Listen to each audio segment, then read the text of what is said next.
Yes. All right, perfect. I'm recording at this time. I want to thank you for joining me. We are here to look at Adobe and advising and all that good stuff. I want to caveat to start that nothing has changed. So we're not giving you a new form. We're not giving you a new Adobe. We're not giving you a new process.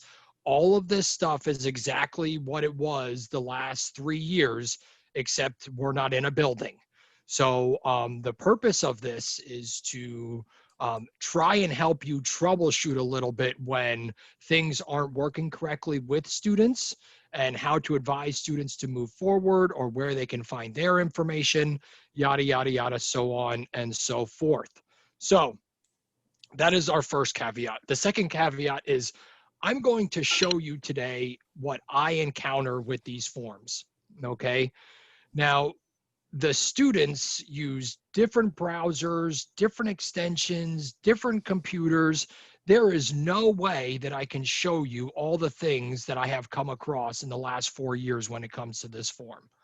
But what I can show you are the things that we deal with most frequently, okay? And kind of best practices, because we know that with, anywhere between 15 to 25, maybe 30 advisees, it can get pretty cumbersome if all of a sudden you think your appointments are out of the way and Sue starts emailing you back saying all your forms are blank.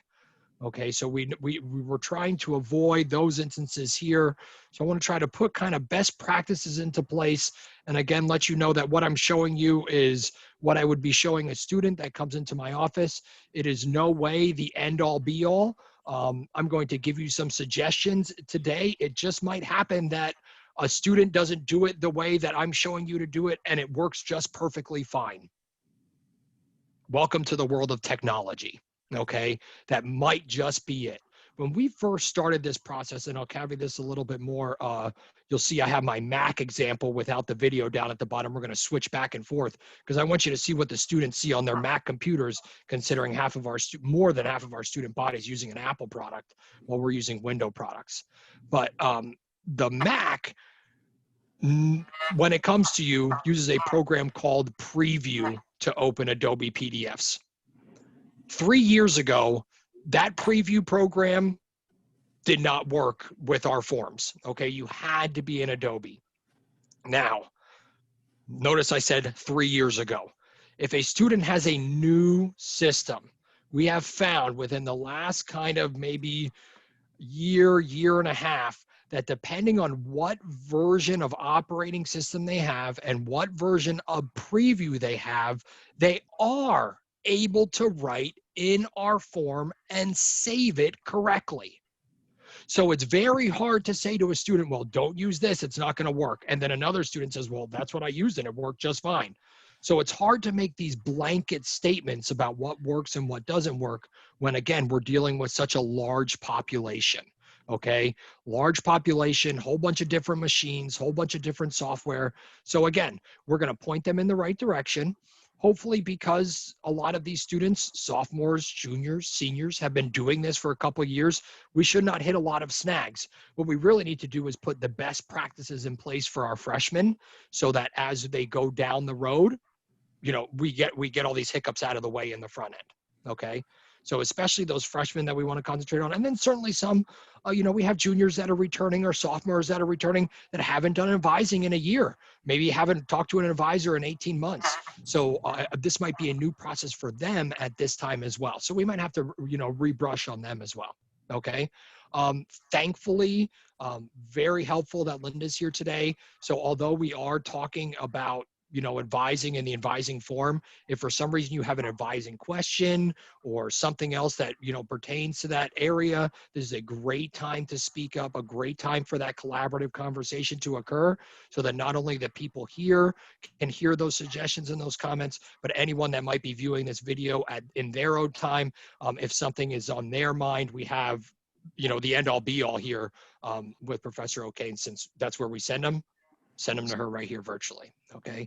So let's start from the very basic advising, right? You're meeting with all your advisees. You're hopefully signing them up for meetings. We talked about that a little bit in our faculty meeting, and I sent you a summary of your tech talk this morning, whether you're scheduling appointments in Acuity Scheduling or you're scheduling appointments in Canvas. Both of those are perfectly fine. If you're doing it another way that works for you, fabulous. I am not here to slap your hand. I'm just here to give you suggestions on ways to be a little bit more sufficient. So however works for you is perfectly fine. So ideally, those appointments are being scheduled. We know that me, myself, I have not sent my stuff out to my juniors yet, even though they're chasing me daily. I plan on sending that out today so that they can get their appointments in and we can get things signed up. But when they are coming to you, they are coming ready to discuss their upcoming semester with hopefully their advising form already filled out. Okay. We know that students are going to come to you and they're going to say advising form. No, I don't have that. I don't know what you're talking about, even though you've seen them 6 times before that. But we should have our advising form already filled out. That advising form is sent to them in an email from Ms. Costello or nursing office. I believe it comes directly from Sue's email address, so they can search from there. If they are unable to find that email, which some of them are, we do have our information within our nursing office. So right here, if I'm a student, I'm typing in nursing. This takes me to my nursing office. This is where all of our student information is here. And because here we're dealing with our undergraduate students, we're clicking here. And just down below our personal student success team, we have our writable advising form and then use Adobe to complete. Now, none of this is new to the students, right? Linda has prefaced this to all students in video, has sent this out to freshmen as well. So they're not like, oh, well, I don't know what this form is. I don't know where Adobe is, but we know just like anything, they have 50 million things going on. So it could have slipped their mind as well. Okay.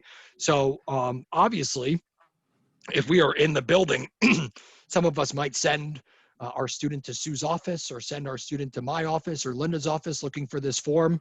Here, if you can't find the email, advise them to go to nursing office. Okay, everything we have is right there. This writable advising form is right here. And then of course, use Adobe to complete. Now, again, I'm saying this to you probably for the second time, but I'm going to say it 10 times. Not everyone's going to use Adobe to complete this. Okay, they might be using a browser extension on their Chrome that works with Adobe. It might save the form just fine. They might be using Preview. It might save the form just fine. Okay, I think probably the best course of action, the end all be all, is when you get done meeting with a student, make sure you can see the information on the form. Okay, don't just have the student send the form to you and then you send it off to nursing office. Okay, open the form, put eyeballs on it, and make sure that the information is showing up. Even if the information isn't showing up and you have another advising appointment, that's perfectly fine. You advise a student to complete the form again and try sending it to you another time. If it doesn't work, copy me and we will troubleshoot. But don't spend that time going back and forth. Put eyeballs on it. Make sure you can see the advising form and you can actually, see the information inside of it. The biggest thing that we have when it comes to the preview, and I'll talk about this a little bit more when I jump over to the Mac, is that students are typing in it. They think they're saving in it. And when you click on the field, the information will pop up. The information doesn't pop up when you open the form. We need all of the information to generate on that form. Okay, and that's where the disconnect between the preview, which is a Mac product, and the Adobe, which is basically a PC product, those conversations don't always talk well. Okay, and that's where we have the disconnect with students. So they'll be saying, oh, I saved it. Oh, you can see it. And we just have to, kind of stay calm in that moment, as frustrating as it might be, and say, hey, listen, we know that you're doing this. We know that you can see it on your side, but the problem is we can't see it on our side. Okay, so we need to talk them through to make sure we can troubleshoot that. Okay, Linda, you have something to say? Yeah, go ahead. Can you just open up the advising form for a minute? Absolutely, that's where I was going next. Oh, thank you. Andrew, yeah. I have a question before that. So sure. I've always looked at it when they emailed to me and I open it and I see writing, but then I get it back and like there's nothing on it. I'm like, but I saw it. So you're saying I'm actually only looking at a preview? Correct. Mhm. You're only looking at a preview. But my options are open, save, or I don't know, whatever. So when I Right. open it, that's a preview. Yeah. When you open it, it opens like, especially Yeah. here, if they send it to you in an email, chances are it's going to open in a tab, right? It's going to Yeah. open in a browser window. What we want to do is we want to see this form inside of our Adobe program, right? That's the form. That's where the form was created. That's where the information is being read. So it's not that if you see the information here, it's not correct, but we need to make sure that that information appears inside of Adobe, right? Because when we download the forms and when they go in of student electronic files, and then when someone else goes to open them, whether that's Linda or Sue or another advisee or someone in another academic department, whatever that be, they're using Adobe to open the form. They're not using a tab browser window to open it. So we need to make sure that the information that we're supplying opens and is displayed in the program that the other people who would be using the form would be using. Does that make sense? Okay. And I know that's a little bit of another step. And again, probably for 95% of our students, this is not going to be an issue. It's going to be perfectly fine. So don't think of this as like, oh my God, it's a whole nother thing I need to do. I need to make sure this is working correctly. Or like, oh my God, I was doing it wrong. No, everyone was doing it right. We had a couple hiccups. The only thing I'm trying to do again is address the misconceptions and show you what we deal with sometimes with the students, okay? We want to be outside of this tab in a browser. I need this form downloaded, right? Because pretend I'm a student. Right now I clicked on this. I want to be able to write in this form. I can't click here and write. I can't do anything inside of this tab. So I need this to not just open, but I need to download. Look, when I click open here, all it does is give me another tab. Okay, this doesn't let me do anything either. So again, I need to be outside of the browser. I am still in Firefox. I need to be inside of the Adobe program. Okay, that's the difference.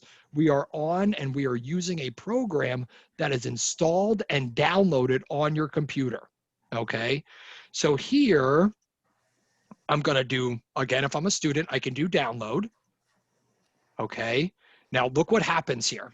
This is by default on any browser. You get three options. Open with Firefox, which again, I don't want to do because it's just going to give me another browser window. Open with Adobe. That sounds good to me. Or save file.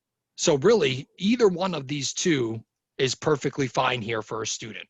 Okay, I can open with Adobe or I can save it right now. I'm going to just do open with Adobe and you'll see that now here I'm inside of the Adobe program. I get my kind of light gray fields to be able to type in. And I can see that as I type, my information stays exactly where it is.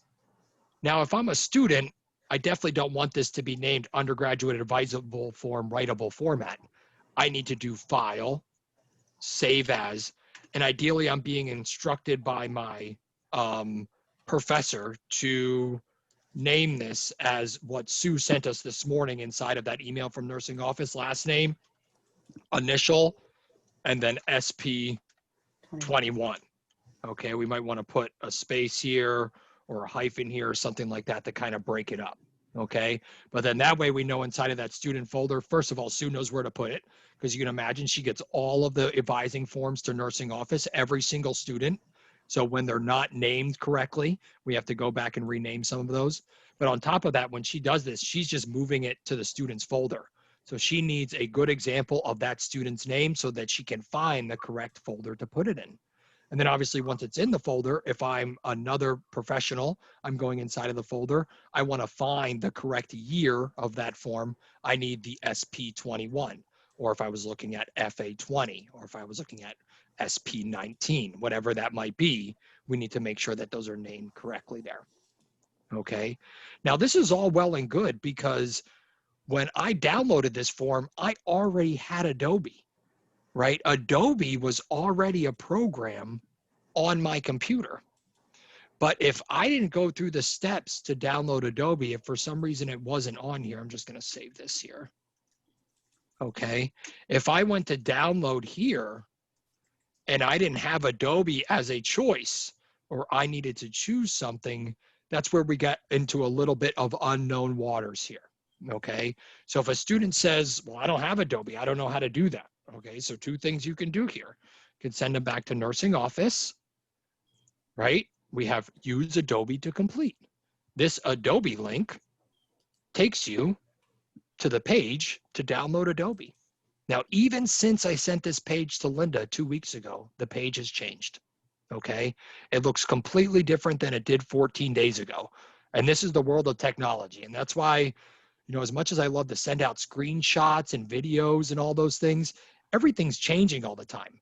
So if you send that stuff out, you always have to redo it, right? Because here we are, we sent this to Linda, and literally 2 weeks later, this page is completely different, all right? We have a couple of additional offers here. Students don't need these, all right? If you're sitting with a student and you're advising them, don't have them uncheck these boxes. They don't need McAfee Security Plus. They don't need McAfee Safe Connect, and they don't need the Chrome extension. Now, if they want to do that, that's on them. But all this is doing is Adobe's just putting more programs on your computer and trying to get you to buy another thing, okay? The Chrome extension might be okay, but again, we're trying to keep things short and simple here. Just download Adobe. So we can uncheck here. We don't need all these additional, and then we're going to download Adobe Reader. Now, if they, for some reason, click this Adobe Pro trial, it's going to give them 7 days, and then it's going to prompt them to start signing up for a program. We don't want that. We only need the free version here. Okay, this is just Adobe Acrobat Reader DC. Okay, and that puts the Adobe program right here on your computer. Okay, does anybody have any questions there so far? Andrew, can I just ask a question for Sure. those students who have already downloaded Adobe in the past? Do they have to like go in and like update it, or do you know what I mean? Like, are we going to get into trouble that the freshmen who downloaded it last year, now they're sophomores and it's not working? No, we shouldn't have a problem. There are, just like any other software, older versions out there, but anything probably within the last 3 years is going to work just fine. Okay. I think just like anything, like when we open Zoom, if there's a new version, they'll be prompted. But because we're using the Adobe DC, which is the benchmark free version, there's not a whole lot of updating going on anyway, because they're not adding new features or taking anything away, because you don't have the paid version, right? So here we're just getting the baseline version. We should be okay. If for some reason, you know, the students just download the form and it's up here in their downloads, right? Here, if I go and I would just want to see where this form is in my download folder, you can see that because I have Adobe on my computer, it's opening with Adobe. If for some reason the students don't have Adobe on your computer's not going to know to use that program, all right? So the student downloads Adobe. They then need to come in and open the Adobe program and open that file. So what I'm saying is here, I open Adobe and I do File, Open. And now I go find my Writable advising form. Okay, the same way they would open a Word document or they would open a PowerPoint. Here we're using Adobe to complete the form. So they have to open Adobe and go get the form that way. Or they could get really fancy, and you could get really fancy, and you could tell them to just right click on it and just do open with. You'll have open with inside of that setting, and you can choose the Adobe program from there. Again, probably 95 of our students is going to open an Adobe just fine. Okay, the forms are going to work just fine. You're going to be able to write them just fine. You're going to be able to save them just fine. It's just those ones where you have to troubleshoot. Some people might have gotten a new computer over the summer. Some people might have said, oh, Adobe, I don't use that. And they deleted it. So now they maybe need to re-download it. Things like that. Okay. Andrew. Yes, go ahead. Question. Sure. So I'm actually working from a Mac in my house. So if all else fails, right, and I can get the student to just after they complete it, I go over it, I check it. Can they, rather than come to you, can I just have them scan it in a PDF and then send it to me and I forward it to Sue? Is that an issue, or you don't want? Sue does not want scanning or a snapshot. She wants the form as an attachment. It's the best way to go into their file. Well, it'll be an attachment as a PDF, the same thing. It's not Right. So are you saying you're gonna take the writable form right. and then print it? And yeah, and have it as a PDF. Sure. That's Rather fine. than go and then send it as an attachment myself, rather than going back and forth, because Yeah, as Joanne says, as long as it's a PDF and it's attachment, we're okay. Yeah, I'll send it as a PDF and attachment, because sometimes that's it's fine. easier for me as opposed to spending a lot of time on it. That's fine. And I'm gonna jump over to the Mac here in a second. Okay. So hopefully, if you do encounter some things there, we can kind of see what happens on that side. But again, as long as it's in a PDF version, the only thing that you kind of take away from there then is when you print it and then do it in Adobe and then print it in Adobe, it probably loses its writability. But as long as the advising form is complete and there doesn't need to be anything else written on it, then it can be done that way. But if for some reason we need to go back or we need to edit something or add something to that form and you do it that way, now we no longer have those writable fields. Does that make sense? Yeah, I would only do that as a last resort in case. Yeah, that's fine. And we'll jump over here to a Mac. I think, like I said, probably 90% of our students are using a Mac. So the things I'm showing you are what you see on your computer. And then all of a sudden, when you're working with a student, they see it completely different. So that's why I have both those machines up so that we can see both those weights today. Yeah, plus for me, sometimes I will upload it as an assignment to Canvas, because I have my students in a Canvas course. And like when I had that situation just recently with the student who wanted to drop a major, I'm like trying to find the form, even though it's in a folder. And then that way I have them year by. It just makes it easier for me. That's fine. Sounds good. All right. Anybody else have any other comments? I wanted to jump over to my Mac example so you can see what it looks like on that side. Just funny, Andrew, when you sent me that link for the Adobe, I waited to do the videos because of so many changes that were happening on classes behind the scenes.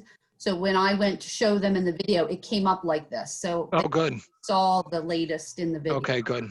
Yeah, because that was so great. I mean, when I went in this morning to just get prepared for it, I was like, oh, that's not what it looked like even 2 weeks ago, like we said. That was crazy. All right. Let me jump over here, and I'm going to try not to echo too bad because I'm obviously working on two machines in the same room.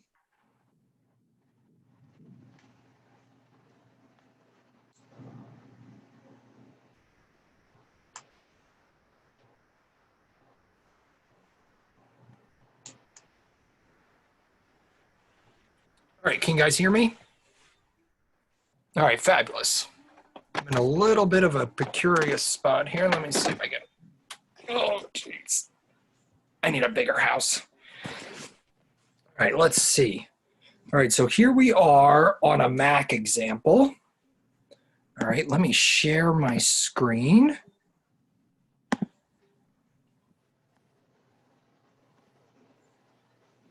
All right, fabulous. Can you see my nursing office? Okay, perfect. Now notice, obviously, different machine, okay? Biggest piece of information that comes from a Mac, especially when people are looking for something, and I find this with students, is they forget about your spotlight search here in the top right-hand corner. So anytime they're ever looking for something, a program, an application, a piece of paper, anything, this searches everything on the computer. So first thing, you're working with a student, they say, well, I don't know what Adobe is, I don't have that. Well, let's see if you have Adobe. Have them click in the top right so their spotlight search comes up and start typing in Adobe and spell it correctly. Okay, now obviously you can see this computer has Adobe Acrobat Reader DC. It's ready to go. So when I download my, again, writable advising form here, and I do my download. I want to do my other here, and I'm going to show you what a lot of our students get.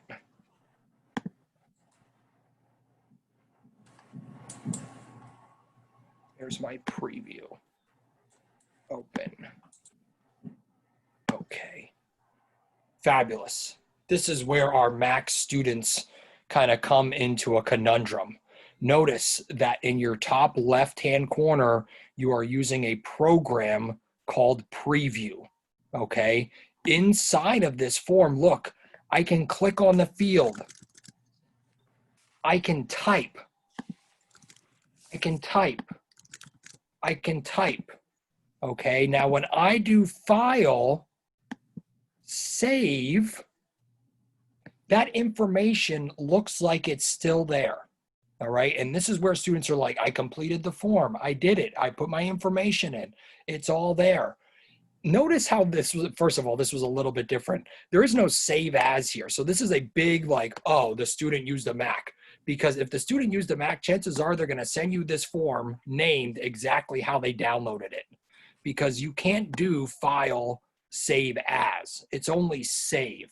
So it saves it with its same exact file name, which isn't their first initial, last name, SP21 in this case. Okay, that's one reason we know that we've used Preview, and that's not going to be correct. But what we really need to do here is, if this student is using Preview, is get out of this program, right? So that we don't have Preview in the top left-hand corner, and we're seeing our Acrobat Reader in the top left-hand corner. Now, same thing, when I come in here, I can do File, Open, and grab my advising form from my downloads because I just downloaded it. I'm going to sort here by date. There's my advising form. Open. Now what's crazy here is you can see that my preview is one of those that seems to work okay with my Adobe forms. Not always the case. Okay, so again, that's why we're just kind of laying the groundwork for best practices. We know that some people might use Preview and be successful. We know that a lot of people are just going to use Acrobat or Adobe Reader because that's what they've been using originally. But notice the difference here. Now when I do File, now I have Save As. And I can actually save it as my correct file name, my first initial, last name, SP21, to be able to save that way. But that's the easiest way we can explain to students that they're not using the correct program. When they open the form, what program do you see in the top left-hand corner? We need Acrobat Reader to be open to complete this form and write on here. If for some reason we're working and we have Preview in the top left-hand corner and that form is coming back to us and we're not able to see it correctly, that's the reason. Okay, it's that wrong Preview version. All right. So again, by no means is this an end-all be-all. We're still going to have some that struggle. We're still going to have some forms that don't come back correctly. But the biggest hiccup inside of our world is when students on a Mac use the Preview program to write inside of this form. They think it's saving, and then when we go and try to open it in Adobe, we get a blank form, okay? And that's our biggest hiccup. Now, if we were all using Macs, this wouldn't make a difference because then we would all just use Preview to open stuff. But because our campus is a Windows campus and you know, everything that we have is in OneDrive, which is a Windows product, you know, we need to make sure we're using those programs to complete that documentation, especially for the student files. Andrew, can you just recap how they get to the Adobe? Sure. From Mac? Yeah. From Mac, all I did was come up to my Spotlight and just start typing in Adobe. Okay. Okay. And then they open up the form. Right. So here, let me go back to, let me close this and quit Preview altogether. Quit Adobe. Don't save. Okay. So here I'm a student, right? And I'm back to step number 1. I was told to go to the nursing office and download the form. Okay, I'll hit download and I'll save it, which just saves in my file. Now, again, you'll know if the student has Adobe or if they have preview, depending on what's in this list. If they don't have Adobe, this is gonna say preview. All right, if it does say preview, you can always ask them to hit other and see if Adobe's in their list. If Adobe's not in their list, they haven't downloaded it yet. Okay, so they need that program on their computer. So here I'm just gonna hit save file. And because I wanted to open in Adobe, I'm just gonna come up to my Spotlight search and just start typing Adobe. Okay, and my computer sees that program to open that with. Now, when I open the Adobe program, I still need to go grab my writable form. Depending on what version you have, it'll see that here, oh, you used this today at 1:02, your most recent will pop up. There's my form. I can just double click and open it, right? And use it right from there. Or do file, open, and go to your downloads folder the same way you would go open a Word document or attach something in an email. Same process there. Was that good, Bundy?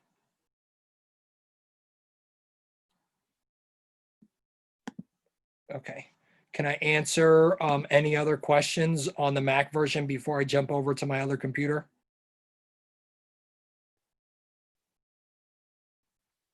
All right, fabulous. Let me stop share here.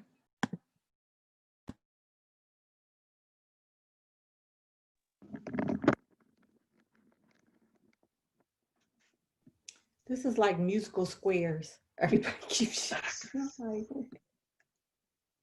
All right.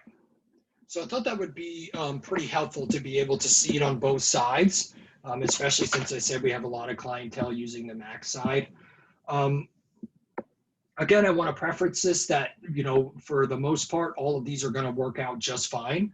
And if for some reason you do have a problem, all you need to do is carbon copy me, and I will be more than happy to help you troubleshoot.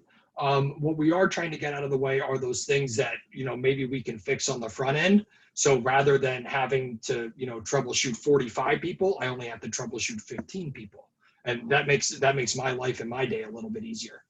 So obviously, you know, we're going to have a couple different ways of students completing this. And again, we're not saying that, you know, any way is necessarily wrong, but we are saying that the best practice is to have the newest version of your Adobe Reader downloaded, and you open the form inside of Adobe Reader and you save it in the nomenclature that that Sue gave us this morning, which is the last name, first initial, SP21, and then you send that off to nursing office as a PDF attachment, so it can be put inside of their file. And I just wanted to reiterate on the form, some of the students you may only meet during that pre-advising session because they're having a good semester. So I need you all to write something in that recommendation down below on that form that says, students doing well, student will seek out help when needed, you know, we'll follow up later, some kind of note. Otherwise, it just looks like really the student completed and you put your name to it. I tell every student to self-reflect on that part that says, what am I doing well this semester? What do I need to work on? You know, so I tell them, don't meet with me till you have time to fill that in, and then come in and together we'll have a discussion, and then together I type that recommendation part so they know what I'm typing in there. Then I save it and send it off to the electronic world where Sue puts it in their file. And I just want to follow up on one other thing. If you meet with a student and the student is having challenges, I don't know, they're not doing well in A&P, they're whatever, it's also really important to send a follow-up email. I didn't do well on the first A&P exam. I'm now worried about the second A&P exam. I usually will say to students, well, when is your exam? And send me an email, let me know how you did. Even in that email, if they go, oh, you know, Dr. Schwartz, I knocked it out of the park, I got an 84, right? you could PDF that email and send it to Sue so that there's some documentation that in some way, shape, or form we followed up with the students, because and I know y'all are busy. Trust me, I'm busy too. I've advised these as well. But it's really important, again, to close that loop. If a student's continuing to have trouble, then put in there that, send them an email that says, hey, go see Miss O'Kane, I'm going to refer you to these people. So at least we know we did something. So don't forget that piece. If they're doing great, they're doing great. I pretty much every couple weeks have been sending my students out emails going, hey, just checking on you. Do you need anything? Is anything coming up? And my students are in Canvas. I'm doing what Jay is doing, but you could do that however you want to do it, just to kind of send them a little reminder like, hey, I'm thinking about you. If you're getting in trouble, let me know now. Don't let me know, November 2nd, when drop an ad is November, I don't know, withdrawal is November 6th or 8th or whatever it is. So try to kind of keep sending those out. Because I think it's important for us, particularly in this semester, it's important all the time, but particularly now with students online, they're feeling isolated. We have gotten some emails from students who have felt isolated and lost and lonely. And if you reach out, that might be the thing for them to say, hey, I need some help. Right? That's all. I'm done. Perfect. Thank you, Rose. The only other thing I obviously wanted to bring your attention to was the students have all this information from Linda, but if for some reason they're struggling to find it or that email or anything, let me share here real quick. I'm still in my nursing office, and I showed you here just in our information under all students is our advising form and Adobe. Obviously you have, the curriculum plan and everything here, but Linda goes through it and maps this out very well for every class about what class they're supposed to be taking, what times they fall in, all of that stuff. And if for some reason students are having trouble with that, come here to your documents on the left-hand side. And then inside of our pre-licensure folder, pre-licensure files, is our advising file. Okay, and when you go in here, you can see all of these things that Linda has been giving to students just over the last month here. I'll search by my modified so I can see my newest first. Right?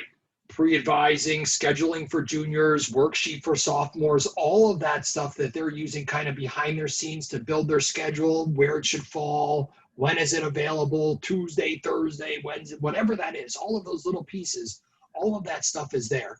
Now, given you don't necessarily need to refer to that stuff with the students, but it's a good reference if the students are having trouble coming up with what they need to take next or what should be in what place. It's kind of like that halfway step than just forwarding them over to Linda. Give them a resource somewhere to go, something to look at.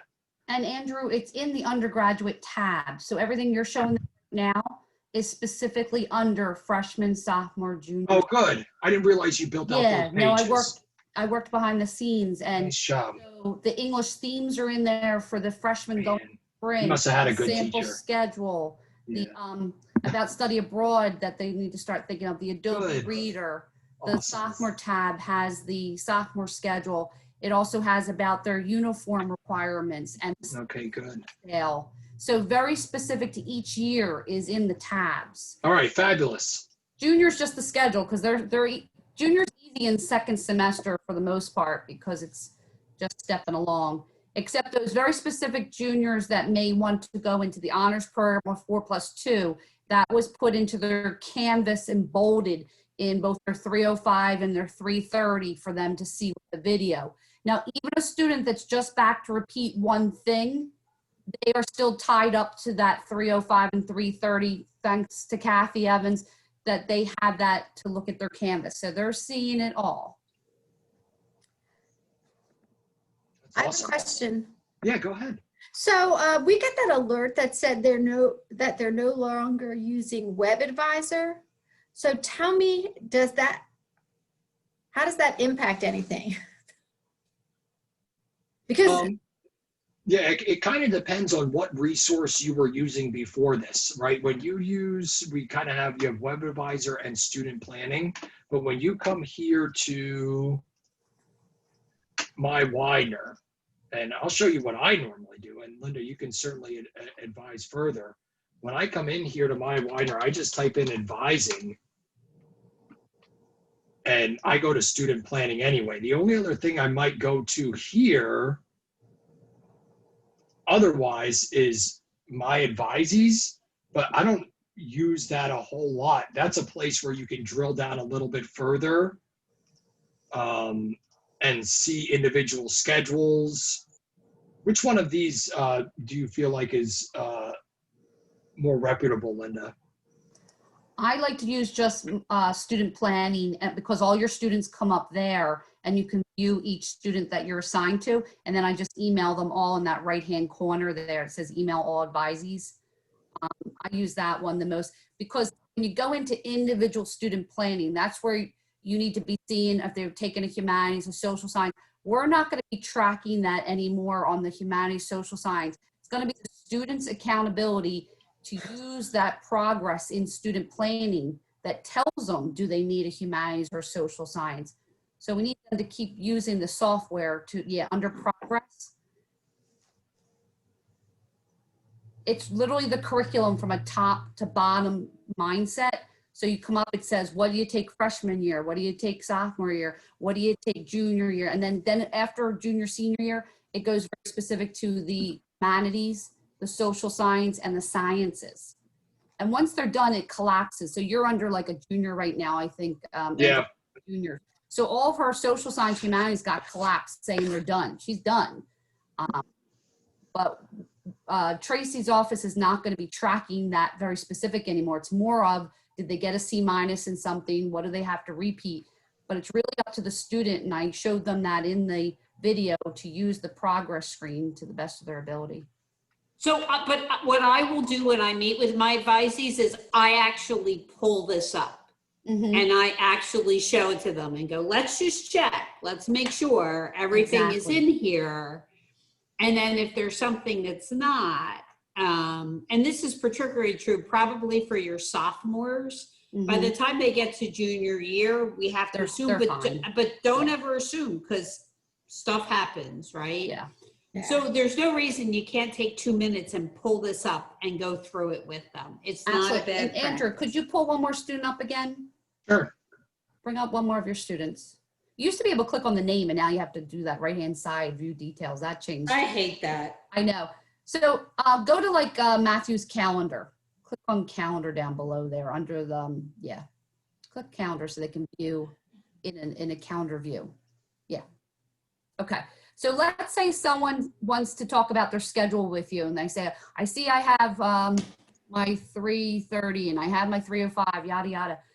This looks like a good schedule. Obviously, it can change, things can fill up, but if you wanted to just say, okay, we've talked about it, you understand what the curriculum is requiring, scroll up a little bit, Andrew, to your right top column, not in calendar, but like in, click review complete, that button right there. As advisors, you say archive. That's a snapshot that you had a session with your advisee and you talked about that potential schedule. So across campus, they do want us to use that snapshot a little more as well. So then in this case, we would be navigating to spring 21, Correct. Yeah. viewing a snapshot of what they already have built in their student planning. You got it. And archiving that. You got it. When scheduling starts first week of November, when is that? November 2nd is the seniors and the general honor students, and then every day after that's another cohort.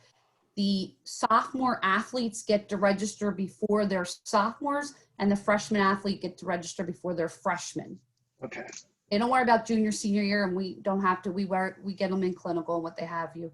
But freshmen, sophomores will get to register for their labs before their cohort when they're a spring athlete, only spring athlete. That's a recruiting tool they came up with. Yeah. All right. That's awesome. Any other questions pertaining to Adobe or advising or filling out forms or?